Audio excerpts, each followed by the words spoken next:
Some days you're just on form.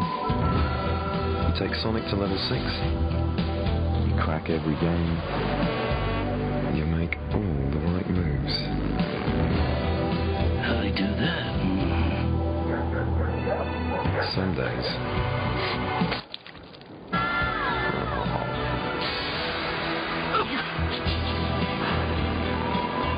you're just glad they invented this.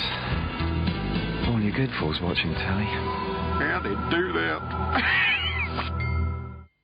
Hello and welcome to another Retro Crazy. SEGA Game Gear. Most people will recognise this. This, however, is dead. This one is one of my own personal ones, dead as a dodo. I know the power unit is fine. Unfortunately, the console itself appears to be dead. It has been recapped, but other than a power light, I get nothing. So that's going to be a project for another day. This is my fully functional SEGA Game Gear, original boxed, and we will be looking at these today. These little beasties, which I picked up for not a lot of money because they don't work. They don't actually power on, they don't do what they are supposed to do. Now, the Game Gear was first released here in the UK and Europe in '91, originally selling for about £100. And it was developed to compete with the Game Boy. It was a portable version of the Master System, basically. It's, a lot of what's in here is the Master System. Rough hardware, although more capable than the Game Boy, for example, full colour screen. Though the Game Gear was designed to be superior to the Game Boy, one big failing was the fact that you only got about 3 to 5 hours battery life on 6 AA's, whereas the Game Boy could run for about 30 hours on 4 AA's. A little bit more than the Game Gear could. There were a number of neat accessories that came out for this. For example, you ended up with the analog TV tuner, which slotted in, allowed you to watch telly, came with a neat stand, which locked in the back, and made it nice and good angle for viewing. They also brought out what they called the super wide gear, which was nothing more than a magnifier that sat on the Game Gear and gave you a bigger view of the screen, because it is quite a small screen for the size of the console. You also got the car gear, which was a plug-in power adapter which allowed you to use the Game Gear on the go. The cable that allowed you to connect 2 of these together and play 2-player games. Eventually 300 titles would be released for this, but believe it or not, only 6 on launch, which is pathetic. However, for the discerning collector, there were a number of colour options. Most were done to tie in with a promotion. For example, there was a Coca-Cola one, I believe there was a Marlboro one, and that sort of thing. The big downside that any collector will know about for these was the fact that these were made in the 90s, and unfortunately that was the point where the surface mount caps came in, and they are dreadful. They are dire. They just have not stood the test of time. They leak, they fail, they are the bane of the Game Gear especially. It's the biggest killer, and it shows up from low volume to no display or dim screen and that sort of thing. Worst case scenario is totally dead Game Gear, like this one, which is in lovely condition other than the fact that it's totally dead. Oh well. So let's open these up and see what we need to do. Right, the Game Gear itself. This has a cartridge in it for testing. Has a battery compartment at either side, which takes 6 AA's. The battery compartment on this is nice and clean, and I know it's not the battery compartment giving me a problem. Power switch located here, and on this one I have nothing, not a thing.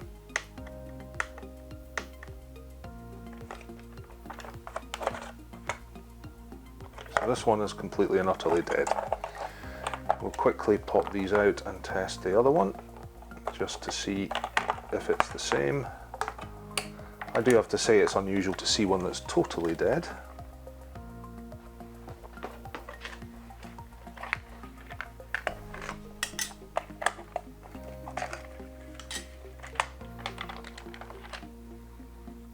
And again, the battery compartment looks nice and clean.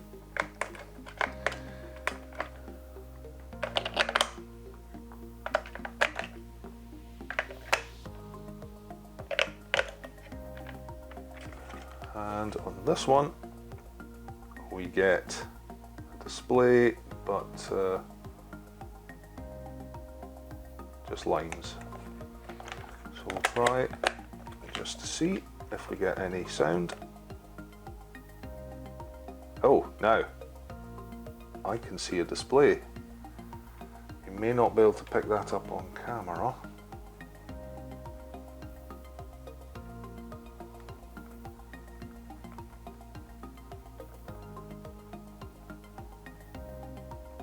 But I did actually see a display there. Where's the volume?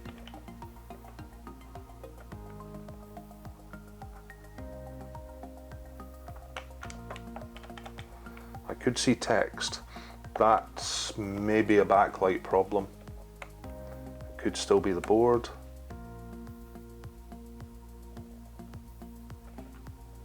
I'm not seeing the text this time.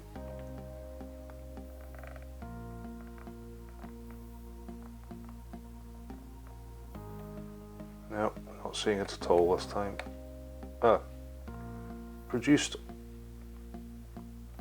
That was definitely on. I'm just going to quickly play about with this. In fact, I'm going to turn this light off a second so you can see. Hopefully you'll be able to see that a little bit better. Shouldn't be any reflection now. Backlight is definitely on. You can see the comparison between the two. Kill the power again. Produced by or under license from SEGA Enterprises. So I am getting something.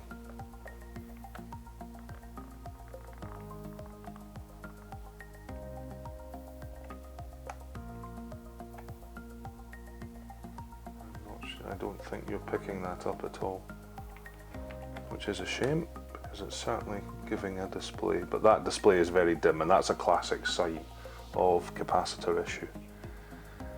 I've also got possibly a sound issue, so yes, it certainly looks like the caps have gone completely. So let's pop the batteries out. We have some life from this one, so I'm going to look at this one to start with.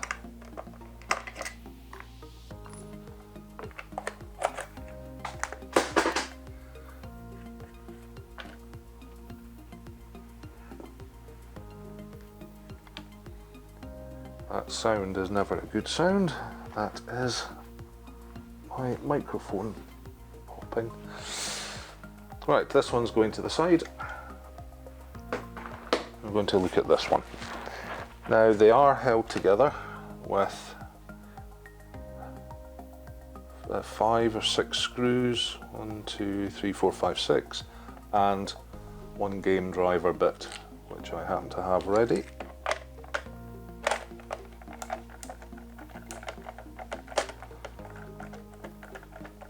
Well worth getting one. Have a look on eBay for game bit. There's 2 different sizes, 4.5mm and 3.8mm, so well worth getting both. The Game Gear itself uses the 4.5mm.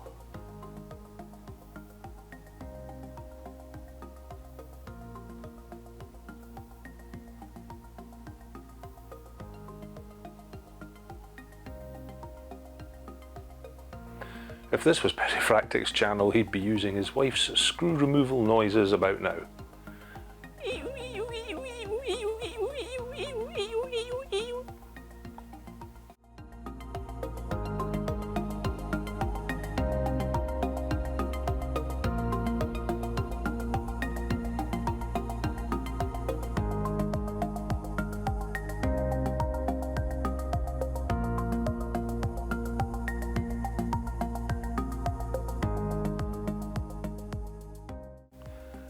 Now the screws are out, I can lift the top of the case off.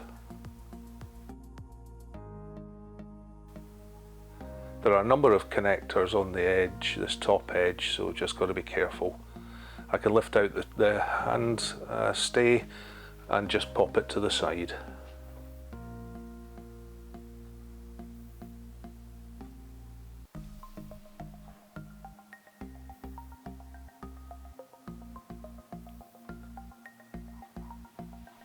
This is the power board connector.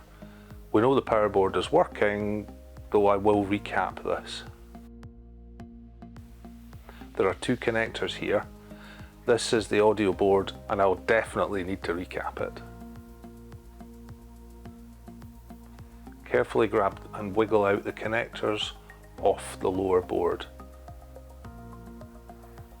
1 on the power board, 2 on the audio board.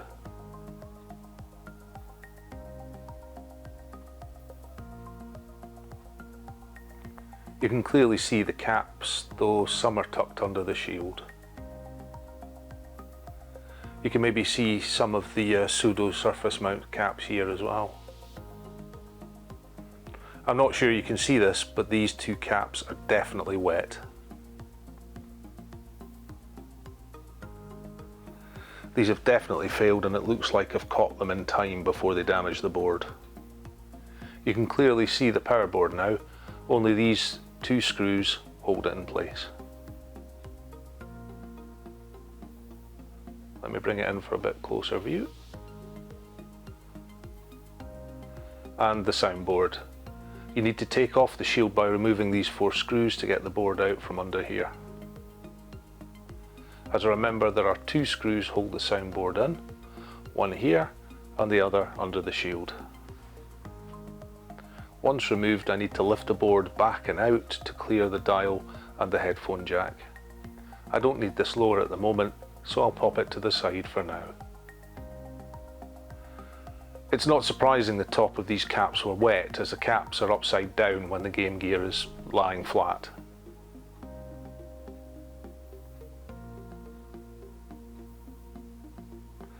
Let me bring this closer so you can see.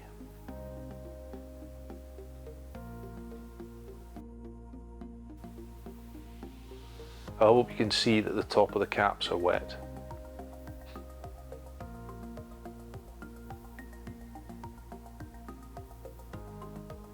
There are a number of caps around the board that need replaced. Here, here, here, here, here, here. These 2 obviously. And the other side of the board. Here, here. Yeah, maybe see it now, here, and one that I obviously missed.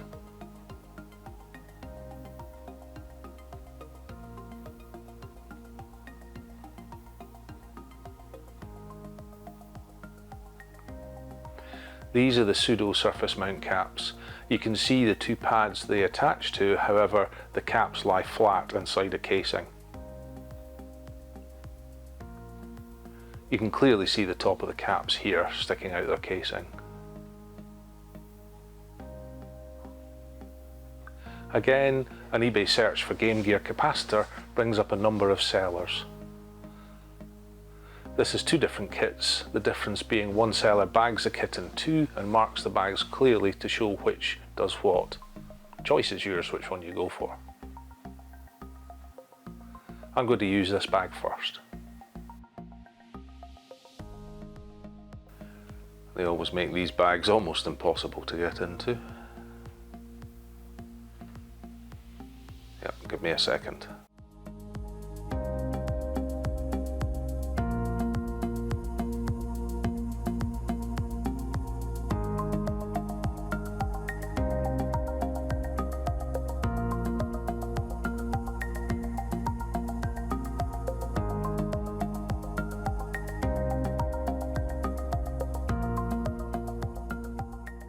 So each of the caps are all bagged by capacity and voltage.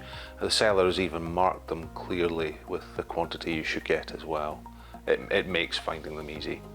However, you'll notice that the caps are much bigger than the surface mount ones that we're going to replace. Let me grab a replacement for this leaking cap, and it's clearly listed on the top of the cap on the board, and also match it to the bag.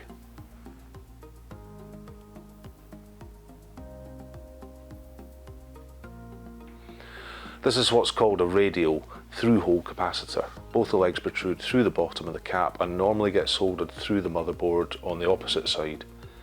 To fit these as a surface mount cap and to get them to fit into the space we have, I'll need to shape the legs.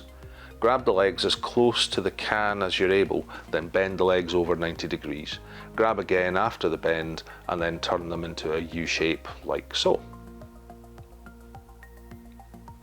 Try not to just bend the legs, as this can cause stress where the legs exit the cap and can cause premature failure so the cap can leak.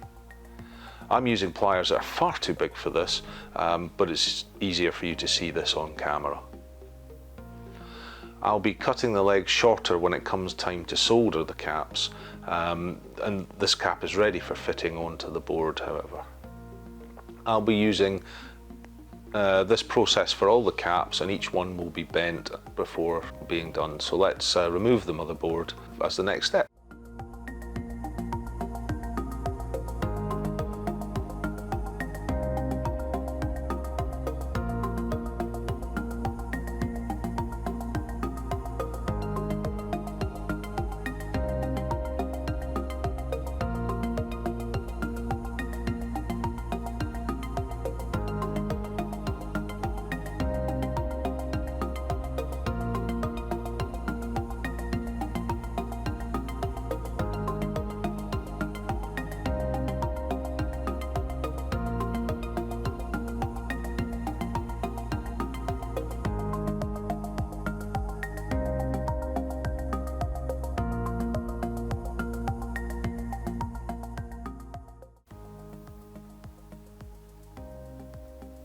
And there we go, one motherboard out.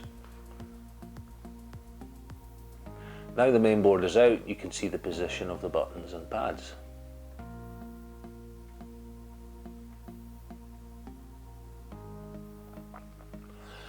The 1, 2 and start contact pads are stuck to the main board, so carefully lift them off, unlike me.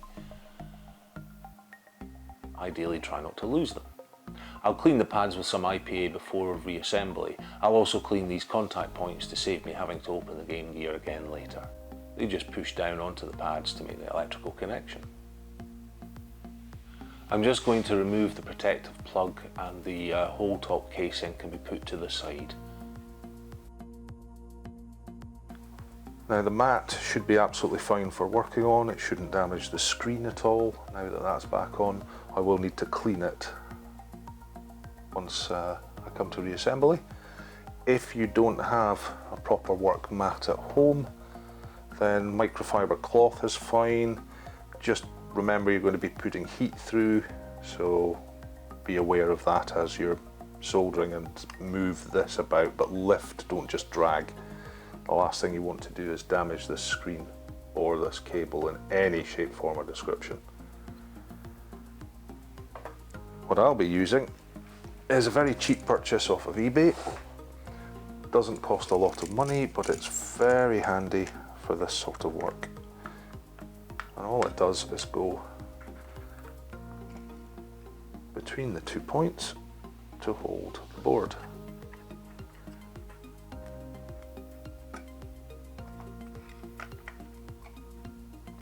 It's sprung so that you can put it under a little bit of tension and then tighten up the location points, and that should hold your board. That board should now be fairly rigid. It could do with maybe a little bit more. Yeah, maybe give it a little bit more.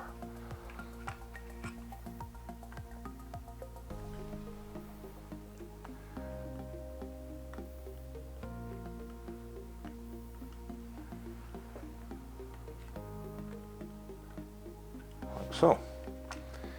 I can slacken these, adjust the angle.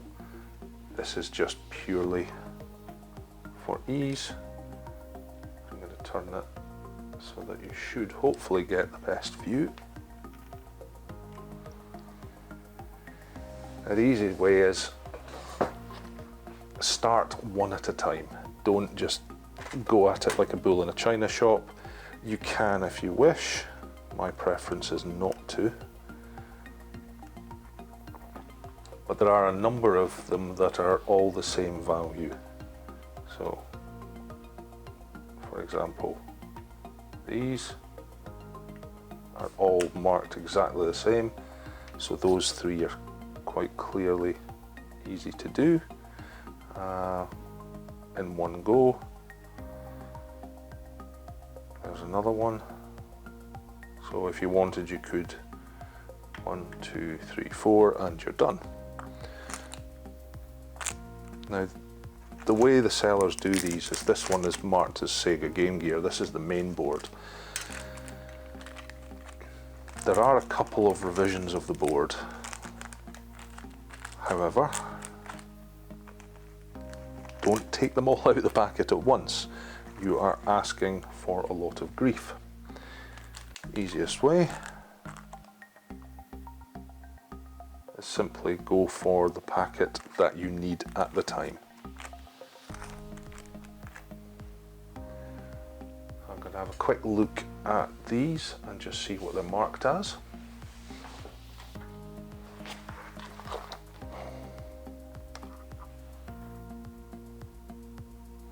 These are marked 10, 6.3, 10, 6.3, 10, 6.3, 10, 6.3. The others are all different value. So I've got 4 of them marked 10, 6.3, and that's 6.3 volts, 10 UF. The equivalent that they supplied is 10 UF, 16 volts. It's okay to go higher in voltage. Try and keep the capacity the same, or the capacitance the same.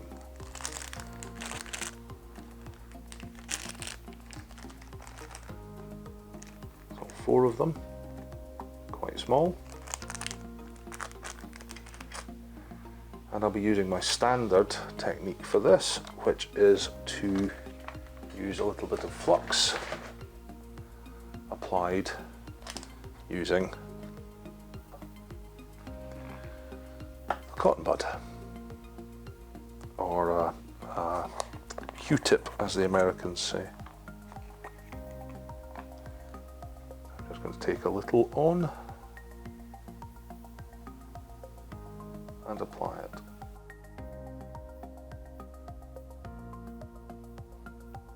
I'm going to go around, I'm just going to put some on all of them.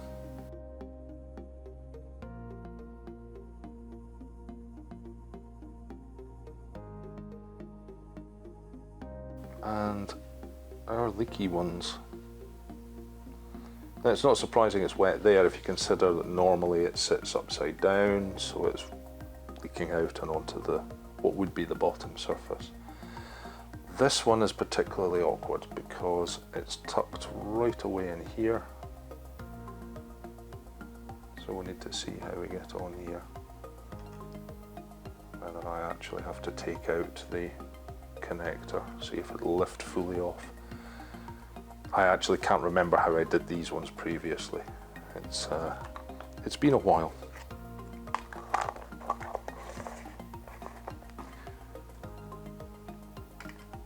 My method for doing this is to have my soldering iron set at about 350. Heat one side and gently lift. Now, I have found previously on some that it's almost like they've glued the caps down as well, or stuck them down. That one is moving on its own, so that one isn't. The smaller ones do appear to be stuck down, so we'll see how we get on.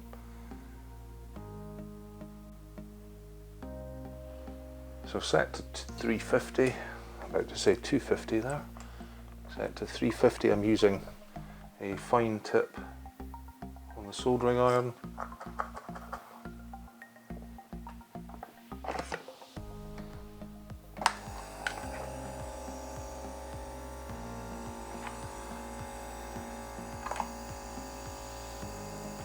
And I'm just going to heat a corner and then gently try and lift.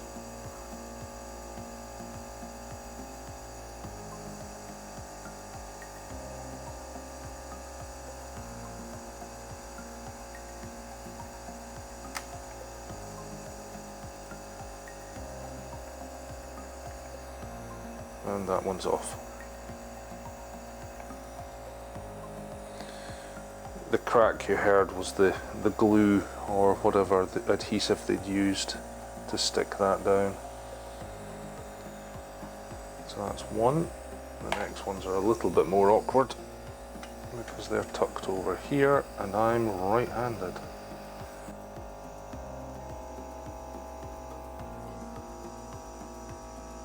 You put a little bit of gentle pressure on with your nail, and what you feel is it just starting to lift,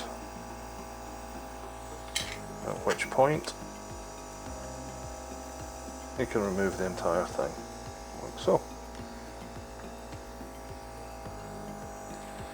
And the final one over this side, being careful not to melt the wires, otherwise that's a whole new repair video. I felt that one lift, so I can change sides.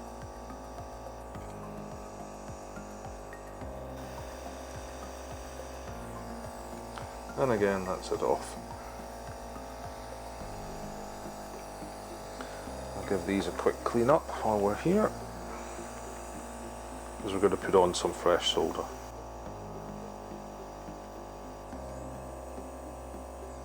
I'm going to use the same process for all of the capacitors, so I'm not going to record all of them. I'll quickly fit one and then I'll fast forward through the rest.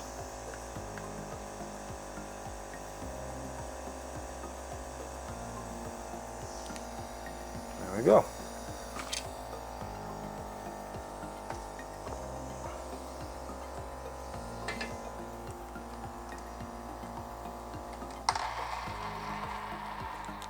So I'll now take one of the caps.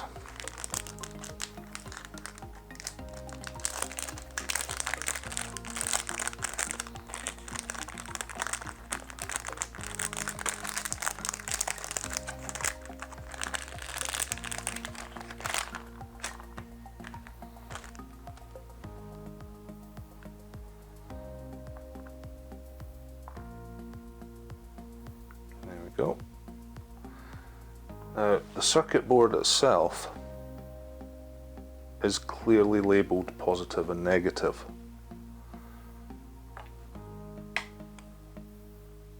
On this one, positive here.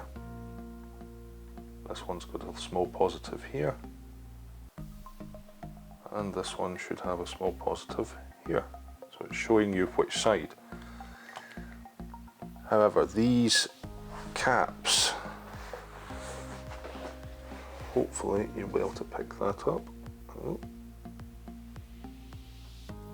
Have a small plus minus on them. You can't get any more obvious than that.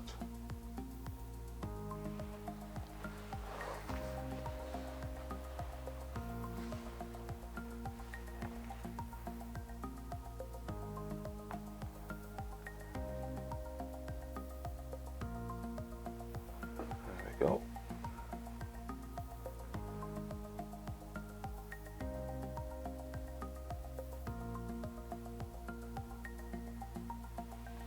So I'm ready to fit the first capacitor. I'm simply going to put a little bit of fresh solder onto the pads.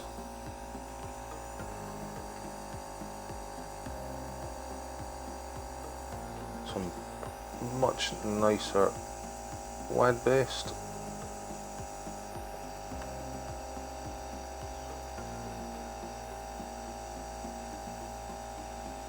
Like so.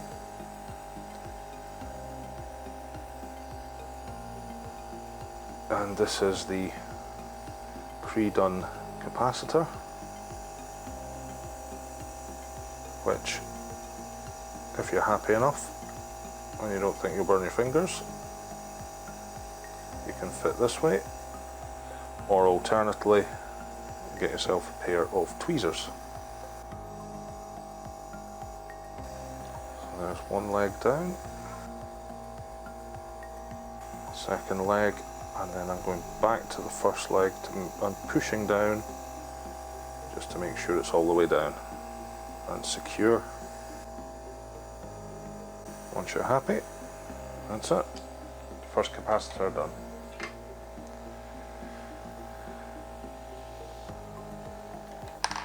So reminder with these, there is a marking for negative on the capacitors.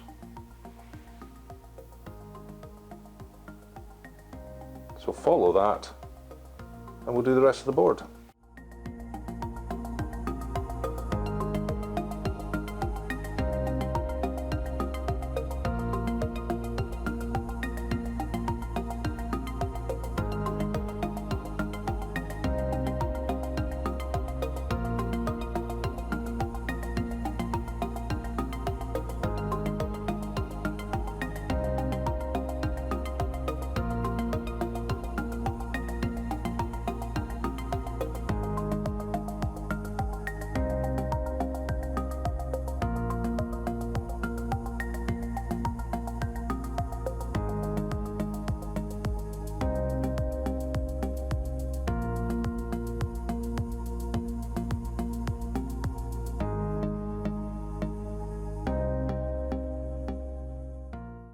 So I finished the recapping and mounted the board back into the case. You can see all the caps that have been replaced, all sitting down as low as they can go. You should note the Captain tape there, and I've done that because I've got two legs from this cap very close to touching the can of this cap. I've also left a gap here to allow the casting on the inside of the lower shell to come through, because they press on the board at these points just to keep some downward pressure. So let's see if this is going to work by reattaching the lower frame.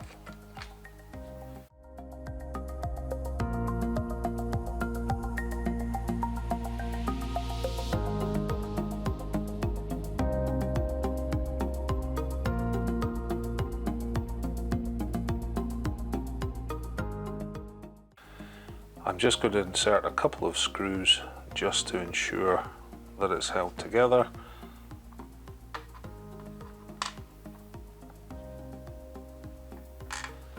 and then we can pop some batteries in and see what happens.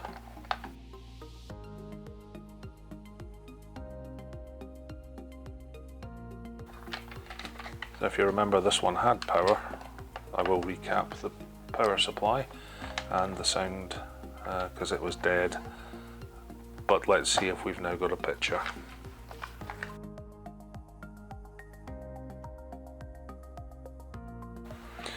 Well, here goes.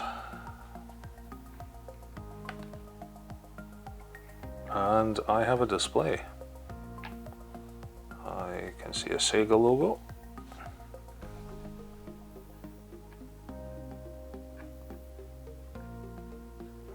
Let me turn the lights off here so you can see. Hopefully you can pick that up. We have a working display and we have a working console. Excellent. So that's it for this part of the video. Part 2 obviously will look at what's left and we'll take it from there. So thank you for watching. If you do like the videos, please subscribe and hopefully see you in the next Retro Crazy.